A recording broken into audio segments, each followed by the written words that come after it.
Rightio, Cass Pennant, interviewing filmmakers Nick Nevern and Jason Maza for Top Boys TV, the channel for the chaps and the lads.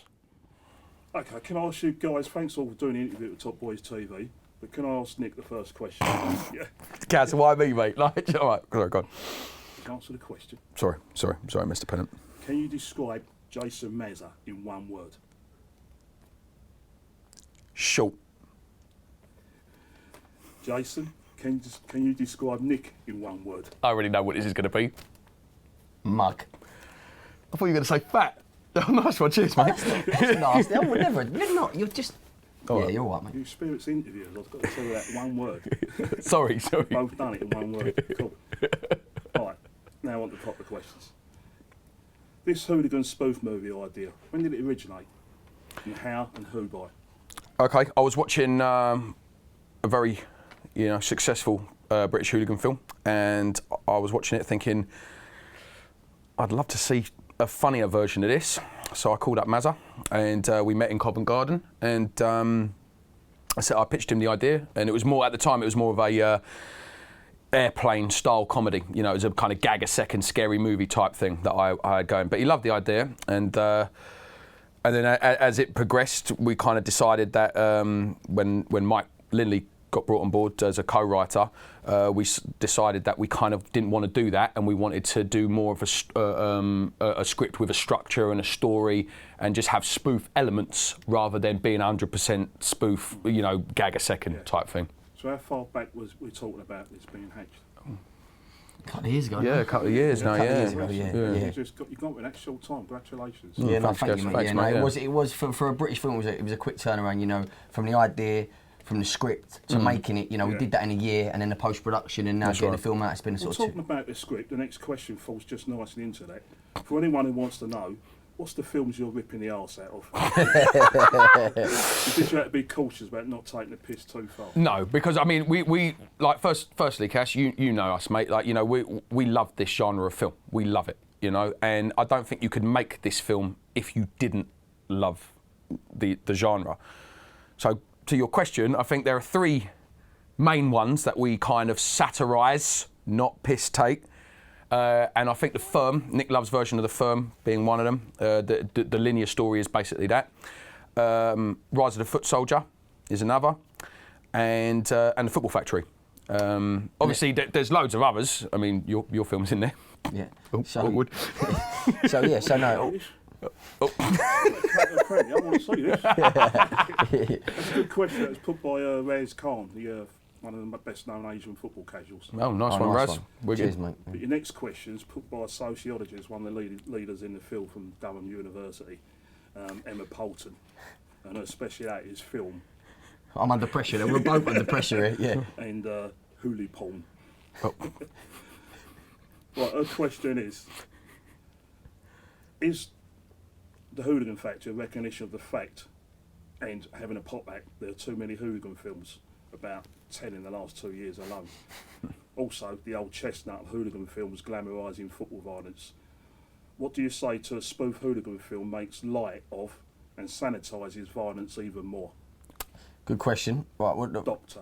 Emma Poulton. Absolute boat. Listen. So the first part of the question. Sorry, You're melting, mate. You're I'm melting. melting. I'm massively under pressure. What was the first part of the question? Yeah, the last 10 years. Yeah. So the first part of the question is, yeah, absolutely. We've been inundated with hooligan films, and I feel like the original ones were done very, very well, and the ones that have come along recently have not been as good. And I felt like me and Nick, being a fan of the genre, we wanted to do a film, but there was no point doing a serious hooligan movie. How can we sort of make it feel fresh? And that was by doing a sort of a comedy and a spoof of it. So yeah, definitely that it was born out of seeing so many of these films come out and go, you know what, let's just do another one, make it feel fresh. But I also think that it's the ultimate accolade, really. Like nothing's really successful. Like if it wasn't successful, the genre, then you wouldn't make a spoof of it. So it's almost like the ultimate accolade of something for the UK, very UK centric base, and a genre of film that's so important to UK. because of the history of it, because the audience loves it, and if it wasn't successful, then why bother making a spoof? So it's kind of just saying, you know, it is the ultimate accolade. Really. And take on the point of taking it lightly, we haven't really done that. I mean, I think the thing is that hooliganism is dying out. You know, it's not what it used to be back in the day. So it's not as, you know, it's not like it's happening right now. That's an important point, You know, so it's not like, and I think if that was the case, then we probably wouldn't have been able to make this movie. Things have moved on. You know, everything's policed now, CCTV. You can't do what it was back in the day. So I like to feel that the time's ready for this film. I think that's well put. Yeah, I hope Dr. Emma Poulton is satisfied with that.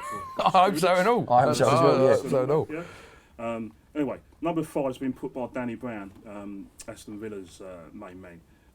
Quite a number of lads got involved as extras in the Hooligan Factory. And fair play to you guys, you've even gone as far as crediting their names, those that are known on the film, is this right? Yeah. So what advice could you give someone with no drama school experience or an agent who wants to become an actor? Okay, well, I mean, the only way I can say is how I did it. You know, I started off as an extra for 3 years, and you know, you have to have a lot of motivation in yourself. You know, it's not going to land on your lap. It's not going to land on your lap. You've got to go and want it, you know. So I was an extra for 3 years. I learned how film sets work. Started talking to different people, this, that, the other.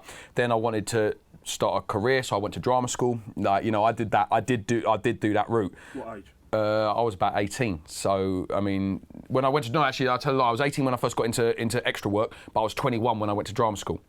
So I mean, that's not you know, really young. It's not. But you can go any age. You can go any age. School's open from 18 onwards. You know, you can go whatever. You never. I know it sounds silly, but you ain't never too young to start. You know, that's the thing. But be passionate about the industry. That's another. You know, don't take it lightly. And then you get a lot of doors slammed in your face. So you know, thick skin, and just you've got to want it. Like I say, it's not going to land on your lap. Like anything in life, you have to work for it. If you work hard for it, you will reap the rewards. And that's the best advice I could give anyone trying to get into this game. But if you're getting into this game to be famous or make money, right, don't do it. Become a plumber or a Corga registered boiler fitter, because them lot make money. So you heard it, chaps. Don't give up the day job. It's true. It's true. All right, next question is from, well, you had the Villa man, that's one half of Birmingham. So now you've got the other half, the blue half, and it's one-eyed Bez. Hey. For Nick, his question, Oh, you have God. been in EastEnders and Shameless. Do you prefer those sort of roles or the hooligan roles, TV, drama or film? I've got to be honest, I prefer the film. I love TV, if it's good TV, Shameless, that, you know, things like that, I love it, but for me, I'm a film man, you know. Yeah, it's a different thing on set. When you're on set and stuff like that, it's just, I can't really describe it. And just seeing the film, like TV's kind of, once it's on, it's kind of forgotten about, but with a film, it's kind of almost there forever. You know, you can buy it on DVD, you can do this, that, and the other, re-watch it. With a TV show, it's kind of, once you've seen it, it kind of doesn't get forgotten about, don't get me wrong, but it's kind of just, it's gone, you know, so it's nice to be able to re-watch your performances, sort of thing. Because I'm vain, so that's it. And Barrington's got one for you, Jason. He's clocked that you played semi-pro football. Are you glad you left it behind for acting? Mate, I love football. I still play it, you know, 5-a-side and 7-a-side, so I love it. But, you know, acting's my first love. And hopefully, when I made the decision, you know, I probably would have been lucky to get the conference level at best. So I thought, you know, I'll weigh up the options. And also, there's a longevity in acting. Hopefully, I'll be acting into my 60s and 70s. So that you know, but yeah, I love football and I'm still a part of it. But yeah, I miss it. But yeah, acting is my love. Can you tell the viewers who you played for? Well, I was at Hornchurch for a little while, so yeah, that's my manor. So I was born in East London, but out in Essex. So yeah, Hornchurch, I was there for a little while. So yeah. Right. Just got to say, Baz, just loved you on, you know, that Danny Dyer show. Just wanted to say. He's fanboying you. Another plug in for one of your actors, yeah, Danny Dyer, yeah, I get it. Number 7 is from the Casual Squad. It's a active online group. With old school casuals. Were you ever into the old school casual look that's so prominent in the Hooligan Factory, you guys? Can I ask you first, Nick? Well, I mean, not really, mate. To be honest, I grew up in Russia, and then I came to the UK when I was about, you know, 6-ish, something like that. So, I mean, it wasn't like I was, you know, and then when I was about that age, you know, 17, 18, I was into the kind of rude boy look, you know, I was into that a little bit, so I didn't really get into the fashion to be totally honest. You were probably too young, Yeah, weren't I you? was too young for that. Yeah, but I like the old feeler tops. Oh, I like it now. Don't get me wrong. Yeah, we all wear it. That's so good about the movement. Yeah, exactly. And that's so good with fashion. I mean, all fashion comes around, but this fashion seems to come around and stay around. You know, so you know. It's good it's come back, really. Cause it's 100%. Well, you look good. You look good. Yeah, you look great, You're putting us to show, mate. I wish we had us. Limited edition, mate. Exclusive to Top Boys. Just get the plug in there. Look. He loves it. Listen, jockey who ain't got a film out. Yeah, I mean, they got Casuals north of the border and they was on the scene in the 80s and everything, yeah, but they ain't got no film out. And they're bleating on about British film and all that, but it's always about Londoners. Good point, Jock.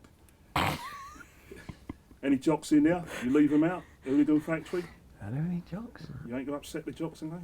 Mate, I mean, they're in our art, right? Yeah, so that is the most important thing. Well, you know? apart from standing your ground, because that is also important. That's very important. So standing your ground, but no, unfortunately, this is also quite London-based. You've not allowed them a vote, and you give them independence. Oh, don't, Yeah, we'd give him independence, exactly. And also, it would have put him in a movie, and then if there was any sort of joke at that, we'd have just got battered anyway, wouldn't we? Yeah. So, you know, in a way, maybe we've done him a favour. Exactly. Look, we love yous, but you're in the art. You're in the art, not in the film. The film's in Glasgow. Go see it.